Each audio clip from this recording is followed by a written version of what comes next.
Daniel. Exactamente. Eso. Para que le voy a preguntar acá a Balmaceda, que por ahí sabe cómo nació el dulce de leche.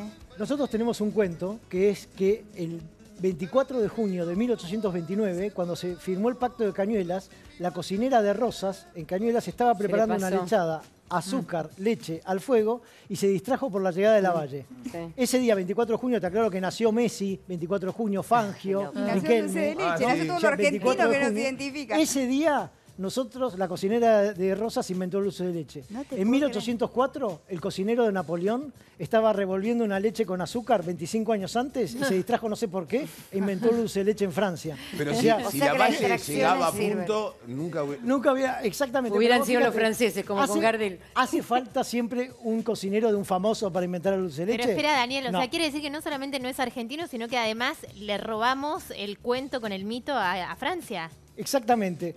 ¿Pero por qué? Pero pará, las noticias no había portales de internet. No se enteró la cocinera de Rosas de lo que le había pasado al cocinero de Napoleón. Mariana, aparte de nuestra identidad, se nos va con el dulce de leche a Francia. No, se va mucho más lejos, al sudeste asiático, porque en la antigüedad ellos preparaban un postre que se llamaba kajmaj, que era justamente el dulce de leche sin el bicarbonato, en todo caso, que es el que lo hace más oscuro. ¿No? Preparaban el kajmaj.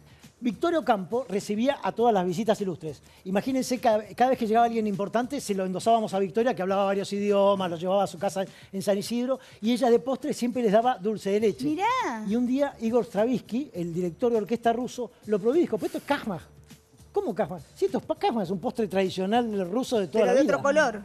Simplemente, claro, por eso no se había dado cuenta al comienzo. Cuando lo probó se dio cuenta. Y me imagino que también la influencia de los cocineros que venían con las familias aristocráticas que se radicaban acá en Argentina también traían sus propias recetas que se iban incorporando a nuestras costumbres. Hay dos caminos. Los cocineros franceses que venían con las familias aristocráticas allá por el 1900. Pero el verdadero, inmenso y gran cambio se dio en la cocina fusión, en la cocina de los conventillos, donde en la misma cocina se juntaba la francesa, la inglesa, la rusa, la española, la criolla, y cada una hacía su aporte y se inventaban platos nuevos que no eran ni parecidos a los que se hacían en sus propios países. Claro. Por ejemplo, nosotros comemos una pizza y ustedes saben muy bien que no se parece en la italiana, inclusive ni siquiera a la de Estados Unidos. Es muy, muy nuestra. Sí. En esas cocinas generamos un cambio fundamental para nuestro régimen y por eso comemos distinto que hace 200 años. Y el queso y dulce, por ejemplo, el postre vigilante, que está en nuestro, ¿de qué época viene?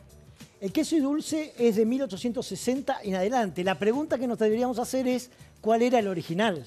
¿Cuál era? Porque tenemos los batateros y los membilleros. Exactamente. Batata. El postre vigilante se divide. Sí. Es la grieta. El vigilante es con dulce de batata. Sí. Muy bien. El postre pero en origen era con membrillo, porque no había batata. Bien, Diego, era con membrillo y un queso tipo Mar del Plata. Exacto. Ese fue el original. Yo soy batatero, Mariana, y te lo digo con batatero de la primera declaración. Pero ese fue el original. Y después nació el fresco. Pero los pastelitos, los que ahora vamos a hablar del 25 de mayo, que supuestamente se vendían, ¿no? Que andaban vendiendo los pastelitos estos. Los pastelitos. Que eran de dulce de batata o de membrillo. De membrillo. Todos de membrillo. Porque el membrillo era mucho más fácil de conseguir. Era más fácil de hacer y era el hábito era el membrillo. La batata todavía no había... ¿Y vendían de verdad esos pastelitos? Se vendían los pastelitos. ¿En esa época? Sí. Vos en el medio de la plaza donde hoy está la pirámide tenías una gran recoba. Era como una especie de supermercado, super shopping. Porque podías comprar zapatos, contratar un abogado o comprar comida. Una saladita. Una saladita. Pero más o menos. El 25 de mayo estaban pastelitos y la gente... Bueno, justamente... Empanada caliente para... Caliente, ¿cómo era? Las señoras que vendían la comida, las traían desde su casa. Claro. Entonces, una mujer en su casa preparaba varias empanadas, las ponía en un canasto, las tapaba con una manta y las llevaba desde afuera de la ciudad, venía, o sea, desde más allá de Callao, venía al centro de la ciudad a vender. Así que caliente... No quemaba ningún diente. ¿Cuánta gente había ahí, Daniel? Aparte hacía frío, mayo, bueno, ahora porque estamos viviendo una época rarísima, ¿no? Pero en mayo hacía frío. Y cerca del río, Mariana, también, ¿no? Porque estaba mucho más cerca del río. Era mucho y estaba más fría todo esa mucho más época descubierta la ciudad, con lo que por supuesto esto era mucho más frío. O sea, que hacía mucho más frío de lo que hace ahora, obviamente. Más frío de lo que hace ahora. No, preguntaba cuánta gente había en ese momento. ¿Cuántos habitantes tenía Buenos Aires en ese momento y cuánto se estima que había en la plaza? ¿Cuánto era esa plaza cubierta de gente? Los habitantes de Buenos Aires, contando hasta el último habitante, eran entre 30.000 y 40.000 30.000 habitantes.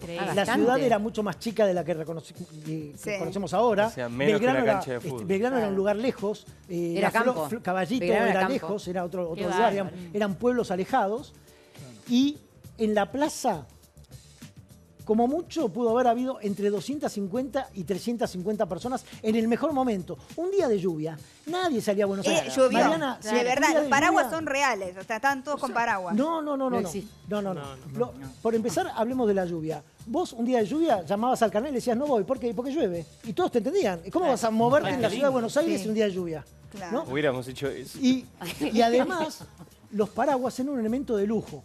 Claro. Había muy pocos y eran de un diámetro mucho más chico, no eran impermeables, tan impermeables como los de ahora, y se usaban tanto como sombrilla como paraguas. O sea, se cae el mito de la lluvia el día de... Estaban todos empapados. Llovió y fue un día pésimo, pero eso no, se no sabe. con paraguas. Perdón, no pero se tenía caen paraguas. 3 mitos, Daniel. Lo del dulce de leche, lo del paraguas y también me decís que la revolución era un mitin de 3 gatos locos que se No, juntaron ¿cómo? un día de Acordate lluvia. lo Para que te dije 300 antes del programa. personas que De se 30.000. bancaron la lluvia. Pero ¿no? además Porque 300 se personas de quedaron 30.000. ahí. De 30.000, claro, es un claro. porcentaje alto. En el mayor momento, en el momento de mayor efervescencia, es que la lluvia de hecho, justamente sabemos que llovió, porque eso era más noticia que la revolución en sí. Claro. Un día de lluvia en Buenos Que Aires todos estuvieran afuera. era algo muy Porque importante. nadie se no, enteró pero que más había que eso, pero revolución, ¿cómo? porque yo tenía una pregunta muy difícil para hacer. Uy. A ver. La del marciano, no. No creo que le haya bajado un ¿Es marciano ese cierto día. que French y Beruti, Sí. No vayas por ahí. en lugar de repartir escarapelas, repartían armas? Es cierto que French y Beruti eran violentos, que repartieron armas en mayo, no repartieron escarapelas. Aclaremos lo de las escarapelas. Vamos a hacer una pequeña aclaración de las escarapelas. Me dejas pasmada. Esto es una bomba, Mariana diría No, esto es Mercedes. una Esto es una bomba, sí, primicia, claro. Mercedes. Primicia histórica. Pongan la placa roja, por favor. No se repartieron. A ver, las Era escarapelas era un día que había mucha tensión. Poneme una 22 en el Ni ojal. cintitas ni nada. cintitas no se repartieron en mayo, pero vamos por parte. Las Ok. escarapelas eran de este tamaño. Las usaban en los ejércitos, los soldados, para diferenciarse. Te encontrabas con Claro. uno, casi todos no tenían uniforme, y por la escarapela te dabas cuenta Si era para enemigo qué o no. equipo jugaba. Si lo digamos, tenías que ¿no? matar o no. Claro, con la escarapela. En cambio, los civiles usaban cintitas. Así que, pero French y Beruti eran militares. Ahora, que iban a repartir escarapelas entre civiles, eso no ocurrió. Pero ahora, ¿qué Y el reparto- clima se vivía? Porque decís, ahora me vas a contar de las armas, ¿no? ¿Qué clima vivía esas 300 personas que estaban ahí? ¿Había tensión? ¿Había una Sí, sensación? había mucha tensión, porque el día anterior, el 24, el Cabildo, los integrantes del Cabildo, que eran realistas, estaban a favor del virrey, habían dicho, bueno, encontramos una solución. Nombramos una junta y nació el 24 de mayo la primera junta, Claro. que fue la primera junta que duró un ratito nada más. La junta del 24 de mayo tenía a Saavedra y a Castelli, al virrey Cisneros y a otros 2 españoles. Claro. Esa noche, el 24, reunidos en la casa de Rodríguez Peña, dijeron, no vamos a aceptar esta. Renuncien Saavedra, renuncie Castelli, y al día siguiente le fueron a imponer una lista de, queremos que estos 9 hombres sean los integrantes de la Junta. Y afuera Cisneros. Y entonces estaba muy efervescente todo, porque French y Beruti, que sí, no repartieron, pero sí estaban ahí metiendo presión y armando a algunos hombres, empujaban, gritaban al Cabildo para que tomaran la decisión de una vez por todas de nombrar a la Junta. ¿A qué hora nació la primera Junta? El viernes 25 de mayo, dentro de un ratito, a las 3 de la tarde. Es como el armado de listas de ahora, Mariana. Yo iba a decir, me lo Que sacaste. claro, que O sea, se y la pelean gente- hasta el Como último Cristina momento. con el peronismo. ¿Qué Como gritaba todas. la gente? ¿Cómo presionaba? Bueno, vamos a derribar otro mito. Sí. Bueno, la famosa frase, el pueblo quiere saber de qué se trata. Sí. En realidad era muy parecida. Sabían de qué se trataba. Claro, porque sabían de qué se trataba. Lo que querían ver era, si ellos les llevaron a los miembros del Cabildo una lista con 9 integrantes y se la entregaron a las 9 de la mañana y eran las 11:30 de la mañana y todavía no habían salido del cuarto, le gritaban desde abajo, el pueblo quiere saber lo que se trata. ¿Qué temas están tratando? ¿Qué temas están tratando? Genial. Que no definen.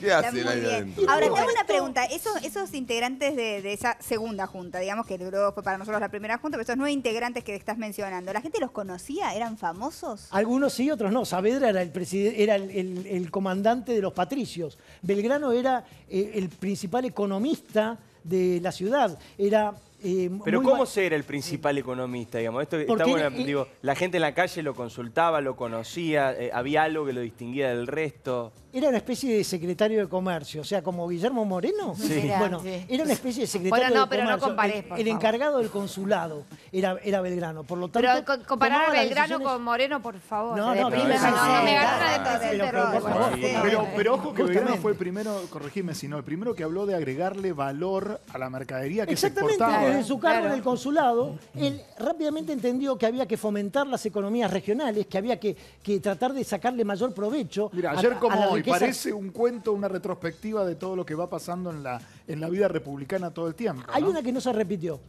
El 26 de mayo, Belgrano pidió que su sueldo como miembro de la primera junta lo rechazó.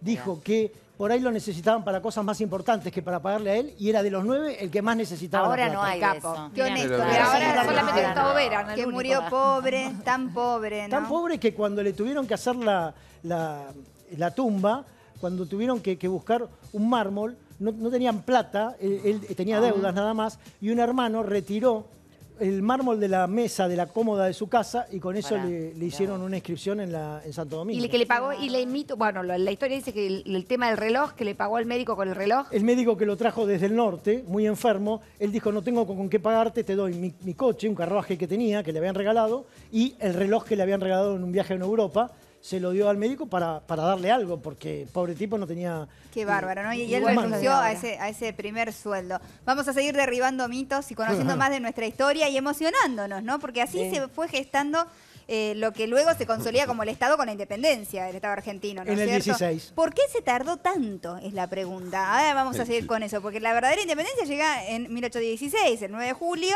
pero pasaron 6 años ahí en el medio.